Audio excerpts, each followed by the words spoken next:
And next game started. Okay, I think we're at 3 out of 6. Cthulhu. Good luck. Instruct. Thank you, I try. Alright, Cthulhu. We've got a Pyrrhic transposed to a Sicilian. Bishop c4 or bishop b5. I'm gonna go here. They have bishop d7, they have e6, g6, e6. I was thinking about taking it. Maybe pushing. I'm gonna take it though. Push is possible. I definitely think it's very possible. I'm gonna go d3 first. See what's going on. Okay, they straighten that out, but I feel like, yeah, they've done this in 2 turns now. They've done it in 2 turns. Something they probably should have gotten in 1 turn. They g8.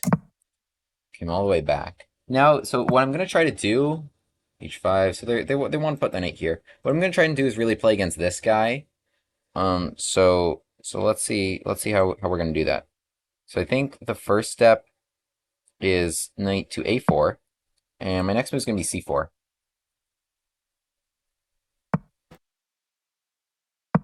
So that really locks this pawn in, and now it's gonna be very, very difficult to generate things if you're black. I'll show you why, hopefully. Let's just play b3. Bishop can come to a3. But these doubled pawns are going to be looking very, very bad, and they have nothing on this whole section of the board.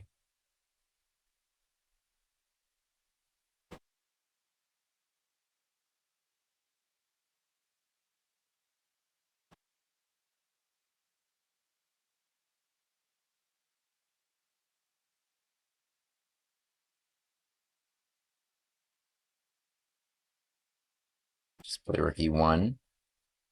I want to play bishop a3 and just not get forked.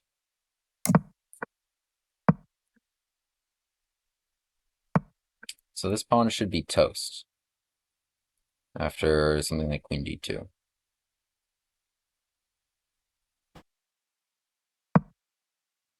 Trade. Knight can come into d4, a little bit annoying, but you're going to see how difficult it is to save this pawn, and also how bad this light square bishop is. It's just going to be jammed in by all these pawns. It's not going to have any diagonals. It's a very solid pawn chain. Yeah, I mean, when your opponent gets these doubled c-pawns out of like the Nimzo or a line like this front one can be very, very bad. I blockaded it completely. It will never move. I blockaded it completely, and it's very, very difficult to protect.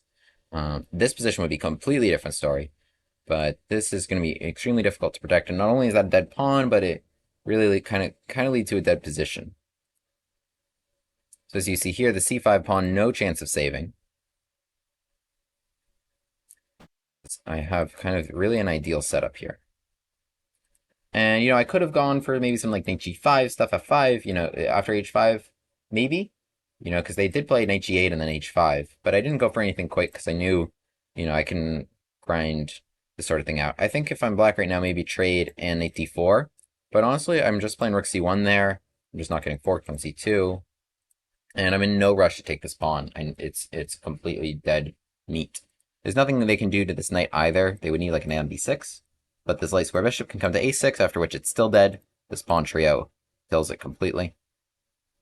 If you're black, you needed to get in c4 before I set this up.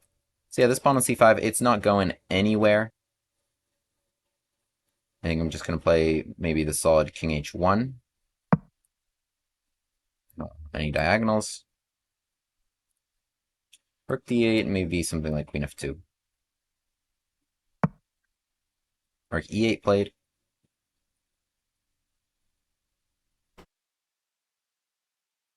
Play here, rook. Yeah, queen f2, I'll play it anyway. Targeting c5. d4 could be played.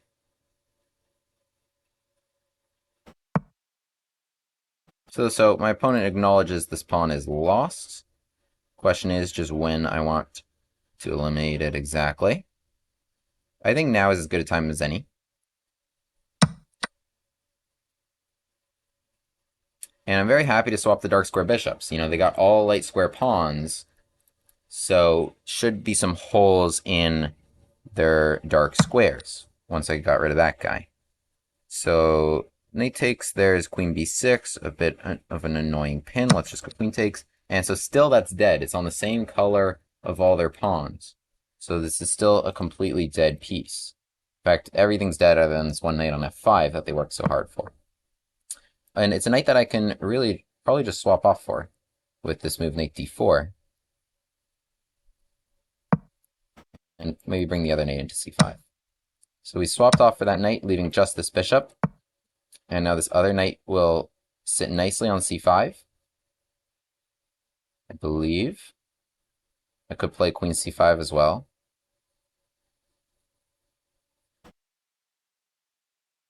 I think knight c5 is very solid, though.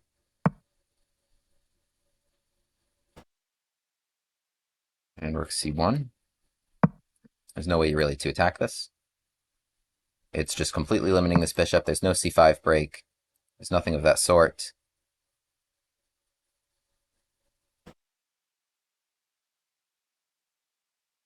Play rook over. dc4, I'll go queen c4. Knight a6 they play, let's go queen back. Let's put this just defended. I'm low on time, so I just want things to be defended.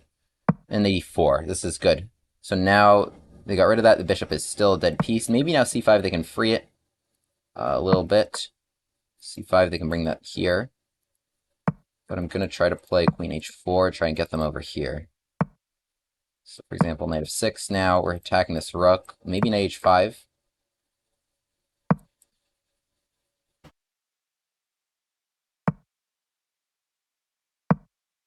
Stop h3 for them. Play knight e4 myself. Attacking their rook right now.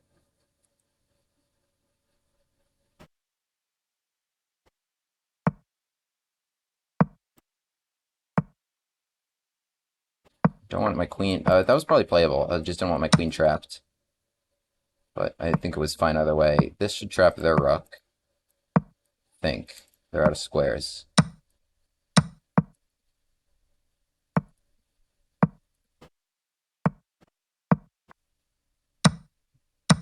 Five is something I wanted to play anyway. Something that works well now.